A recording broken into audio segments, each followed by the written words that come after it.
hearts alive, firestorms when they strike. You feel the love, sparks will fly. What is the deal, beautiful people? It's your boy Ramon, lifestylesdefined.com.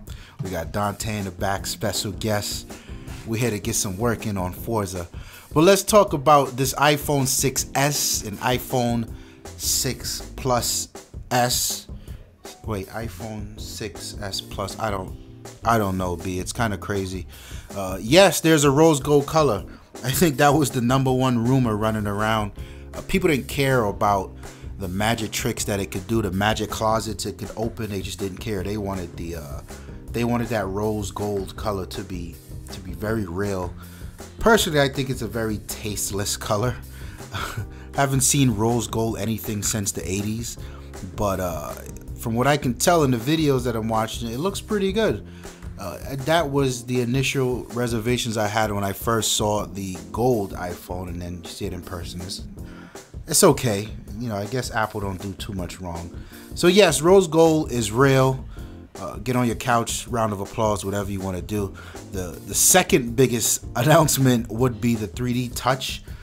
They were calling it Force Touch on the watches, and this is something, a technology where the display can tell how much pressure you're applying.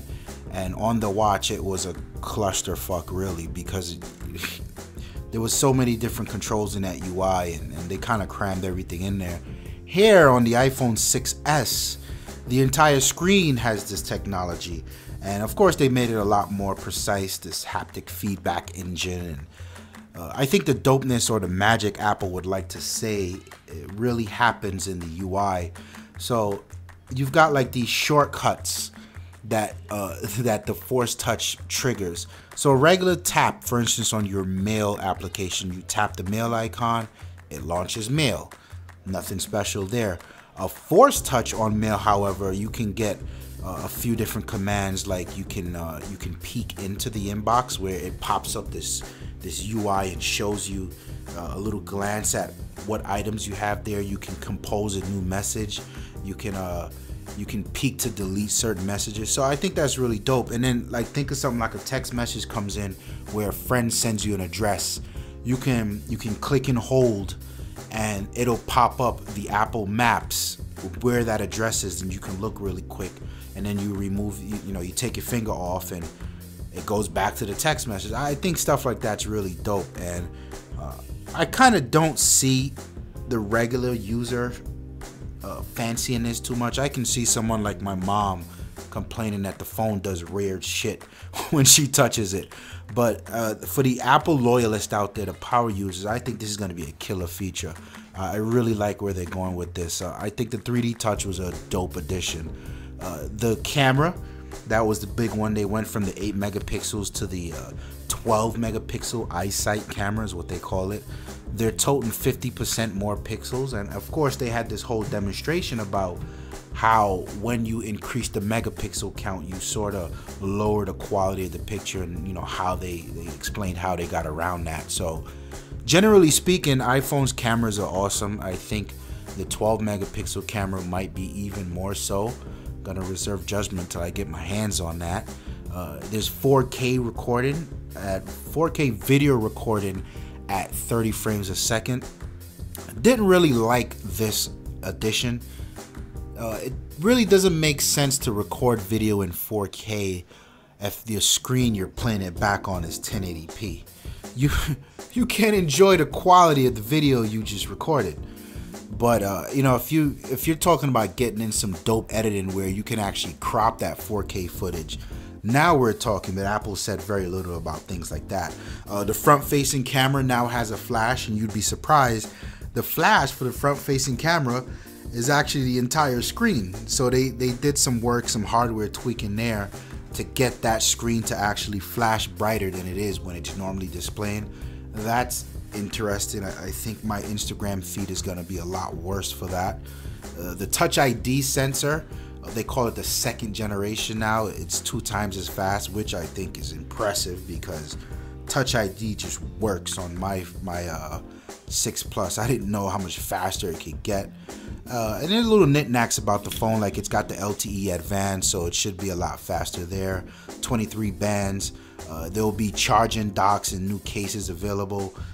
Pro tip: the 6 and the 6S and the 6S Plus are very, very marginally larger or bigger than the regular 6 and 6 Plus.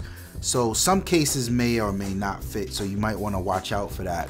You may need to buy new cases over depending on the type of material they are.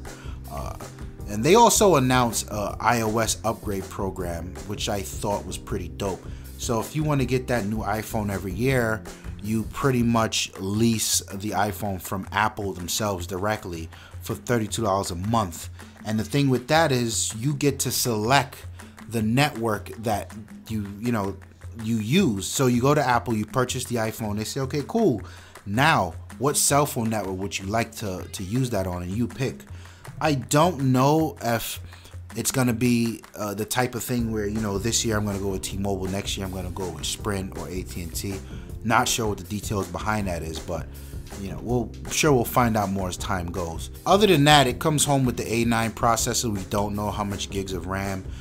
It'll have the 16 gigabyte storage, 64 and 128.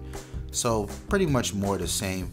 And again, with the 1080p screen, they didn't do any improvements there, but not that I think anything needs to be done, because that screen is generally beautiful as it is.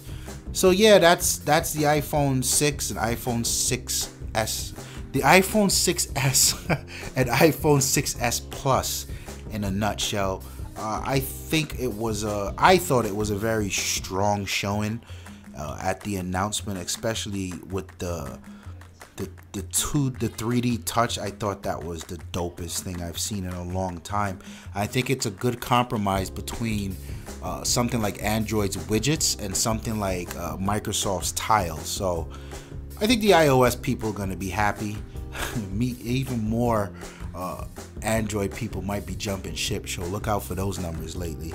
But anyway, it's your boy Ramon, Lifestyles Defined, and we are out of here. Peace.